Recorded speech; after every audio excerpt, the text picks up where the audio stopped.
Father's Day 2017, I think, is going to go down in history as the beginning of World War III when history looks back on it. I have, in the videos I've put up over the last week, espoused a lot of different theories about what might have happened. What we do know is that the U.S. Navy's story just doesn't add up, doesn't hold water, doesn't jive with reality. And that they've been so tight-lipped and nobody has even bothered to investigate it other than Mr. Savage and me, I think shows that something is being covered up. Now, I have never made any allegation that the information I put out here is fact. Some of the things are fact based on information I can show you at sources other than me, but as far as the theories that I have espoused, they are just that. They're theories based on analysis. So we're going to start here, and I'm going to put the puzzle pieces together and see if you folks can come to the same conclusion I have. I'm going to start with the statement, "The enemy of my enemy is my friend." 2006, USS Kitty Hawk on the left, conducting operations with the Japanese, has a Chinese sub surface in the middle of the activity. In 2006, they were able to get a Chinese submarine into a war game, U.S. war game, with the Japanese. Now, to give you an idea of how long ago 2006 was, Mark Zuckerberg was still pumping his own gas at the time. That's how long ago 2006 was. It's 11 years later, and the Chinese have made some massive jumps in technology. Popular Science article. Who remembers the movie The Hunt for Red October? It was one of my favorites way back when I was in the service at the time. I remember actually going to see it in the theaters a couple of times. But apparently it's real now. I'm just going to read a couple excerpts here about what the Chinese are capable of. This month, Chinese state TV channel CCTV 13 broadcast an interview with the top Chinese naval engineer, Rear Admiral Mao Huaming. The admiral is notably responsible for the development of multiple Chinese naval electromagnetic programs, including the electromagnetic catapult and railguns. In the interview, he stated that the PLAN is fitting its newest nuclear attack submarines with a shaftless, rim-driven pump jet, a revolutionary and silent propulsion system. There's a picture, and down here there's another little blurb in this. You can read this Popular Science if you want to. But down here, second paragraph, the high electrical output can be used to power motors for the propellers or potentially high-energy weapons. So we know the idea of a Chinese EMP isn't something out of science fiction or something out of somebody's dream. They admit they have it, and they're proud of it, and they have fitted submarines with it. Okay, so we have established now the Chinese have the ability to run submarines wherever they want undetected. Fact. Now, hold on to that piece of information while we go to someplace here. Now, I know this is a big jump, but once again, we have a kid, inexplicably, 1 week prior to this event, going missing, believed to be overboard, missing for 5 days, on board a ship that the U.S. Navy, fact, has admitted 4 Muslims at the time were celebrating Ramadan. He goes 5 days. Nobody knows he's aboard. Where does he go to the bathroom? How does he eat? How does he get water? They say that these 4 Muslims were fasting during that time. I wonder how that works with being mission ready, but another story for another time. So, this kid gets removed from the ship and quietly dismissed, and nobody talks about it anymore. Funny thing, though, USS Shiloh, Tycho class destroyer, missile destroyer, engine systems, and this guy is an engine tech, almost identical to the Arleigh Burke. Last February, we have the commander of Marfor South, this guy, and another major, Andrew Mueller, while in Bogota, inexplicably break protocol, break regulations, end up in a dicey section of Bogota with some prostitutes. They get drugged and they are robbed, and about as highly classified and as sensitive material as probably existed in the hemisphere was compromised.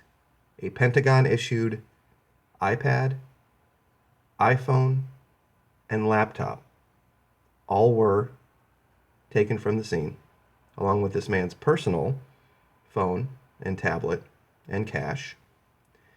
And of the 3 Marines out there, the 2 were drugged and robbed, but this guy with the Filipino last name, Lean Six Sigma practitioner, look into that, was completely untargeted during this time.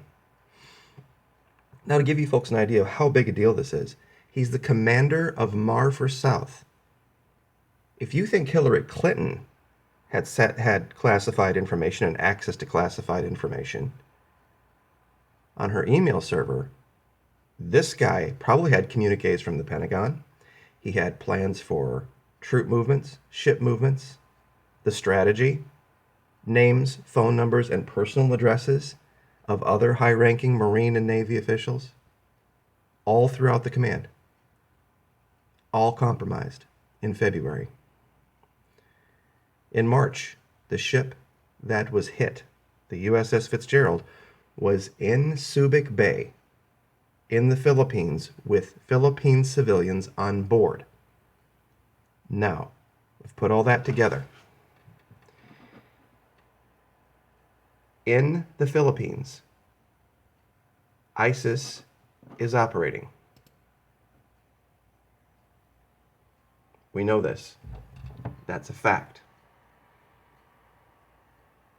So what does this have to do with China? How does China and their secret submarines and their silent submarines, how do they tie in with ISIS? Here, the New People's Army. The NPA is designated as a foreign terrorist organization by the U.S. State Department and as a terrorist group by the EU Common Foreign and Security Policy. The government of the Philippines, however, delisted the NPA as a terrorist organization in 2011 and has resumed preliminary peace talks pending formal negotiations. There have been reports of the Chinese government shipping arms to the NPA. The NPA has also received support from North Korea. That's your tie-in. The enemy of my enemy is my friend. Chinese, ISIS, working together. Now, let's go back to the track. We have a crew, all Filipino, aboard a ship. We have somewhere up in here we don't know, the USS Fitzgerald. During its stay in Subic Bay, perhaps a civilian gets a small tracking device aboard, maybe something passive that has to be activated by proximity. With information gleaned from the 2 guys in Colombia about ship movements, a plan is put together. A submarine, a silent, untrackable one, finds this ship, finds where it is. They know where it's going to be. They know when it's going to be. They put a group of people aboard the ACX Crystal, probably Filipino Muslims associated with ISIS. The submarine and the ship run together. They turn toward the Fitzgerald. At this point, the crew aboard, with either Zodiac boats or maybe a small helicopter, leave the ship. The ship makes a right-hand turn to get away from the area because an EMP is about to go off. That explains the 90-degree turn and gets as far away as it can. They board the ship. A crew goes and secures the captain. Another one goes with information from Mr. Mims into the engine room. and they cut the engines. They bring it to a stop. Another crew goes to the bridge. The captain is tortured and beaten, perhaps unconscious, and left in his cabin. Most of the crew, earphones in, sleeping, unaware, below decks. However, 5 sentries are taken out in the process. The ship comes to a stop. Somebody, though, aboard has figured out something's wrong and tries to call his father using the WhatsApp with the Wi-Fi. Unfortunately, he's found out and his life is ended. After the information is gleaned aboard for local ship movements, the ship now disabled, setting dead in the water, the signal is given for this turn to be made.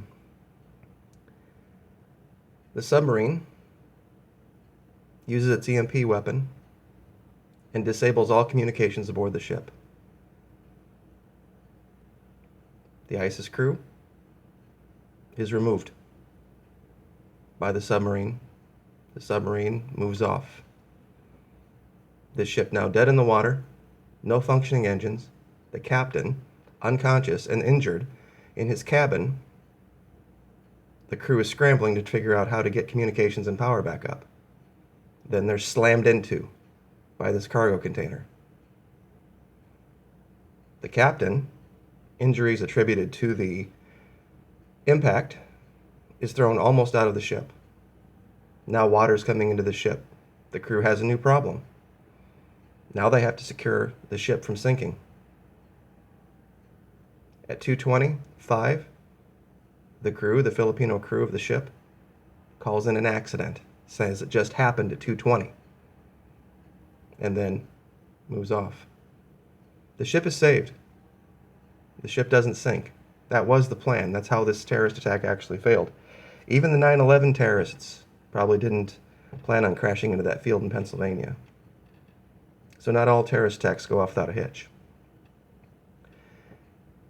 So the U.S. Navy finally gets a report that the attack happened at 2:20. 48 hours later, in a press conference, the U.S. Navy spokesman confirms that. But then, after what really happened is gleaned under interrogation by Japanese officials of the Filipino crew, they cook up this story about the 1:30 event to explain the track. And that's how the first shot in World War III started, with a coordinated attack by the Chinese working with ISIS terrorists based in the Philippines through information gleaned from 2 traders. A young man from Interlaken, Florida, who was disillusioned with his life, and this guy, Mauricio Sands, very soon to be dishonorably discharged from the United States Marines. So there it is, folks. Everything put together. And this is how they do it. The Chinese keep their fingerprints off of it, knowing that if the Navy reveals this, that this happened in the current climate, nobody's going to reveal it. A shooting war between the Chinese and the U.S. would tank the world economy. Gas prices would soar. It would never be revealed that the U.S. Navy knew this. But we figured it out here. Now, like I've said before, it's just a theory.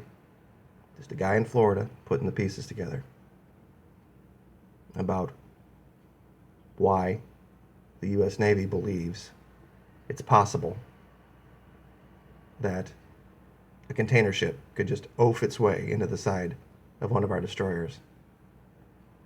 So, I'm sure the comments section on this is going to be interesting. Thank you for watching. Like, share, subscribe.